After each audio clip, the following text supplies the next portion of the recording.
ایک روایت میں آتا ہے جب بندہ نماز کے لیے کھڑا ہوتا ہے، ابھی اس نے سجدے میں جانا ہوتا ہے، ابھی وہ قیام ہی کرتا ہے، اللہ فرماتا ہے میرے بندے کے گناہ جو ہیں اس کے بدن سے نکال کے ایک سمت کر دو، تاکہ میرا بندہ اس حالت کے اندر میرے حضور حاضر ہو کہ وہ گناہوں سے پاک اور صاف ہو۔ حضرت نبی رحمت صلی اللہ علیہ وآلہ وسلم فرماتے ہیں کہ پھر اس کے سارے گناہ اس کے بدن سے اتار کے ایک سمت رکھ دیے جاتے ہیں، اور بندہ مصلی پہ سبحان ربی العالی کے نغمے الاپتا ہے، رکوع کرتا ہے، سجدے کرتا ہے۔ جب سلام پھیر کے نماز ختم کر کے دعا کر کے جانے لگتا ہے تو فرشتے عرض کرتے ہیں مالک یہ جو گناہ اتار کے ایک سائیڈ پہ رکھے تھے یہ دوبارہ اس کو دے دیں؟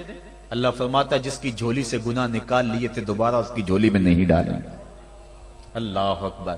اور ایک روایت کے لفظ ہیں کہ جب بندہ نماز کے لیے کھڑا ہوتا ہے اس کے کندھوں کے اوپر سارے گناہ آ جاتے ہیں اور اس کے سر پہ اوپر گناہ آ جاتے ہیں، جب رکوع میں جاتا ہے تو کندھوں والے گناہ گر جاتے ہیں، اور جب بندہ سجدے میں سر رکھتا ہے تو اللہ تعالیٰ اس کے سارے گناہوں کو ختم کر دیتا ہے اور وہ بالکل پاک ہو جاتا ہے۔ حضرت سلیمان فارسی ایک دن ایک درخت کے نیچے کھڑے تھے، آپ نے درخت کی شاخ کو پکڑ کے جنبش دی، حرکت دی، موسم خزاں تھا، درخت کی شاخ کے سارے زرد پتے گر گئے۔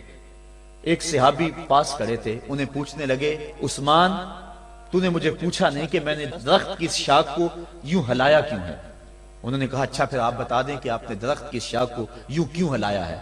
کہا سنو پھر، ایک دن میں اور چند صحابہ حضور کے ساتھ جا رہے تھے، رستے میں ایک درخت آیا، اس کے نیچے حضور کھڑے ہوئے، حضور نے اس طرح درخت کی شاخ کو پکڑ کے ہلایا، یوں پتے جھڑ گئے، ہم اس منظر کو دیکھتے رہے۔ حضور علیہ السلام نے فرمایا سلمان فارسی تو نے مجھے پوچھا نہیں کہ میں نے اس درخت کی شاخ کو یوں کیوں ہلایا ہے؟ تو میں نے عرض کی حضور آپ بتا دیں کہ آپ نے کیوں ہلایا ہے؟ فرمایا سلمان جس طرح اس درخت کی شاخ کو ہلایا گیا اور سارے پتے جھڑ گئے، جب کوئی بندہ سجدے میں سر رکھتا ہے نماز پڑھتا ہے اس کے سارے گناہ دھل جاتے ہیں اور وہ پاک اور صاف ہو جاتا ہے۔ ایک دن فرمایا صحابہ اگر کوئی بندہ اس کے گھر کے سامنے سے نہر گزرتی ہو اور وہ دن میں 5 مرتبہ اس نہر کے اندر غسل کرے تو بتاؤ اس کے بدن کے اوپر کوئی میل کچیل رہ جائے گا؟ عرض کی نہیں۔ فرمایا اس طرح جو 5 نمازیں پڑھتا ہے اس کے بدن کے اوپر گناہوں کا میل نہیں رہتا۔ فرمایا الصلاۃ معراج المومنین، نماز مومنوں کا معراج ہے۔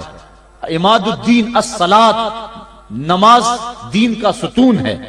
حبب الی من دنیاکم ثلاث الطیب والنساء وجعلت قرۃ عینی فی الصلاۃ، مجھے تمہاری دنیا سے صرف 3 چیزیں پسند ہیں، خوشبو، منکوحہ بیویاں اور میری آنکھوں کی ٹھنڈک نماز میں رکھی ہے۔ اور حضور نے یہ بھی ارشاد فرمایا من ترک الصلاۃ متعمدا فقد کفر، جس نے جان بوجھ کے نماز چھوڑی گویا اس نے کفر ہی تو کیا، یعنی کافروں والا کام کیا۔ حضرت امام فخر الدین رازی نے تفسیر کبیر میں لکھا حافظوا علی الصلوات والصلاۃ الوسطی، اس آیت کریمہ کے تحت ایک عورت مدینے کی گلیوں میں چیخ رہی ہے اور کہنے لگی مجھے حضور کے در کا پتہ بتاؤ۔ حضور کی چوکھٹ کا پتہ بتلایا گیا، وہ حاضر ہوئی۔ آقا کریم صلی اللہ علیہ وسلم کی خدمت میں عرض کی حضور میرا خامد سفر پہ گیا ہوا تھا اور میں نے اس کی عدم موجودگی کے اندر زنا کر لیا، حمل ٹھہر گیا اور جو بچہ پیدا ہوا میں نے مارے شرم کے اس بچے کو سرکے کے مرتبان میں ڈال دیا اور پھر اسی سرکے سے میں لوگوں کو فروخت کرتی رہی ہوں۔ اب جب کہ میرا ضمیر جاگا ہے میں آپ کی خدمت میں حاضر ہوئی، مجھے بتایا جائے کہ میرے گناہ کا بھی کوئی کفارہ ہے۔ حضور نے ارشاد فرمایا جو تو نے زنا کیا ہے اس کی سزا رجم ہے چونکہ تو شادی شدہ ہے، اور جو تو نے بچے کو قتل کیا ہے قتل کی سزا قتل ہے، اور جو تو نے سرکہ بیچا ہے فقد ارتکبت کبیرہ، تو نے کبیرہ گناہ کیا ہے، اس کی سزا تو قیامت کے دن پائے گی۔ اس کے بعد حضور فرمایا ان تینوں گناہوں کی یہ سزا ہے، لیکن جس طرح تو گھبرائی ہوئی آئی تھی میں تو یہ سمجھا تھا شاید تیری نماز اثر قضا ہو گئی ہے۔ اب آپ اندازہ کریں کہ نماز کی اہمیت کیا ہے اور ہم اس باب میں کتنی سستی کرتے ہیں۔ کسی سے پوچھا جائے نا آؤ نماز پڑھنے چلے، وہ کہتے ہیں بس یار میرے کپڑے پلید ہیں، کپڑے میرے پاک نہیں ہیں۔ تیرے کپڑے کیسے پاک رہ سکتے ہیں؟ تو اللہ کے حضور جھکنا نہیں جانتا، تیرے کپڑے بھی پلید ہیں، تیرا دل بھی پلید ہے، تو اس کے حضور جھک کے تو دیکھ، تن بھی ستھرا کر دے گا، تیری روح کو بھی پاکی دے دے گا، تیرے قلب کو بھی طہارت بخش دے گا۔ تو اس کے حضور آ جھک، اس کے حضور سجدوں سے اللہ کے حضور خراج پیش کر اپنی محبتوں کا جب بندہ سجدے میں سر رکھتا ہے اللہ فرشتوں میں فخر کرتا ہے، میرے بندے کو دیکھو نا، بالآخر میرے حضور ہی جھکا ہے نا، کتنے گناہ کیے اس نے، کتنے جرم کیے اس نے، لیکن بالآخر میرے حضور آیا اور اپنے گناہوں کی معافی مانگتا ہے، فرشتوں گواہ ہو جاؤ میں نے اپنے اس بندے کی مغفرت فرما دی۔ تو اللہ کے حضور نماز پڑھنے والا، بلکہ ایک روایت مسند امام احمد بن حنبل میں موجود ہے، حضور فرمایا جب بندہ نماز کے ارادے کے لیے اٹھتا ہے اور وضو کرنے کے لیے جب پانی کا پہلا قطرہ چلو پہ لیتا ہے، جو ہی اس کے بدن سے وضو کا پانی چھوتا ہے اللہ اس کے گناہوں کو معاف فرما دیتا ہے۔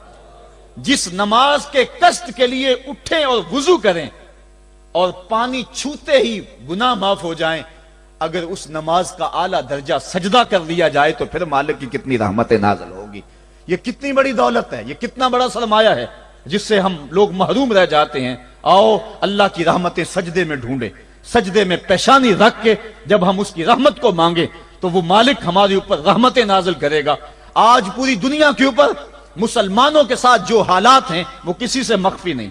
کوئی کہتا ہے کہ معاشی طور پہ مسلمان کمزور ہیں، اس وجہ کو بھی میں تسلیم کرتا ہوں۔ مسلمان کے پاس آلات حرب و ضرب بھی موجود نہیں ہیں، اس وجہ کو بھی تسلیم کر لیا جائے۔ سیاسی طور پہ مسلمان کمزور ہیں، اس وجہ کو بھی تسلیم کر لیا جائے۔ یہ ساری وجہیں اپنی جگہ پہ، لیکن یہ بھی تو سنو مسلمانوں کی تعداد اس وقت 1.40 کروڑ ہے۔ افرادی قوت اتنی کبھی بھی مسلمانوں کی نہیں ہوئی تھی۔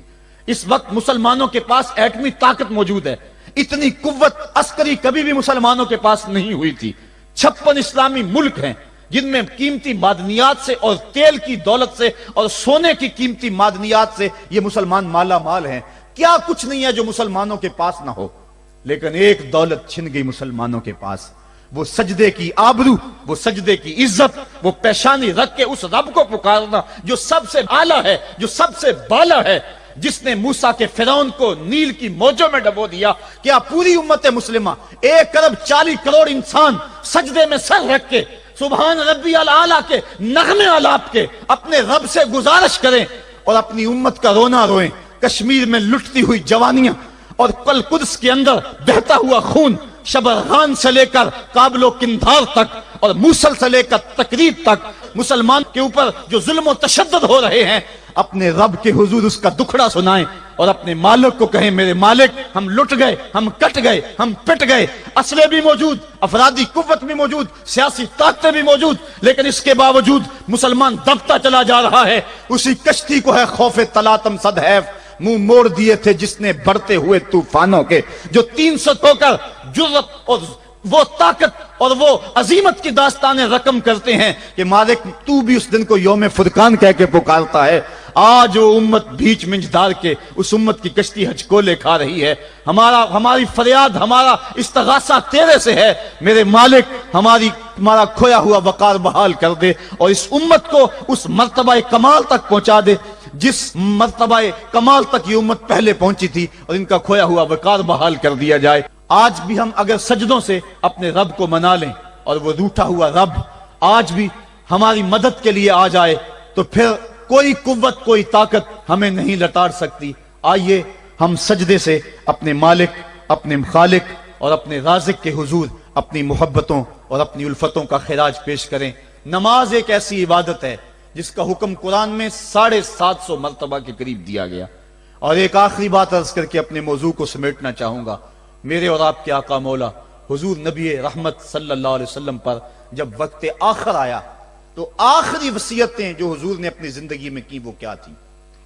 2 وصیتیں تھی حضور کی آخری کی، جب حضور ایام مرض میں تھے، اور آخری وصیتیں اس کے بعد حضور نے کوئی کلام نہیں کیا، وہ یہی تھا الصلاۃ الصلاۃ الصلاۃ الصلاۃ۔ لوگوں میں تمہیں نماز کی تاکید کرتا ہوں، میں نماز کی تاکید کرتا ہوں۔ اور دوسرا فرمایا جو تمہاری ملک میں تمہارے غلام اور تمہاری لونڈیاں ہیں ان کے ساتھ حسن سلوک کی تاکید کرتا ہوں۔ یہ آخری 2 باتیں تھی جو حضور نے ارشاد کی۔ حقوق اللہ کے حوالے سے نماز اور حقوق العباد کے حوالے سے حضور نے کمزوروں کے حق ان تک پہنچانے کی تاکید امت کو دی، اور اس کے بعد پھر حضور انتقال کر گئے۔ آئیے ہم سجدوں سے اپنے رب کو راضی رکھیں۔ اللہ مجھے آپ کو توفیق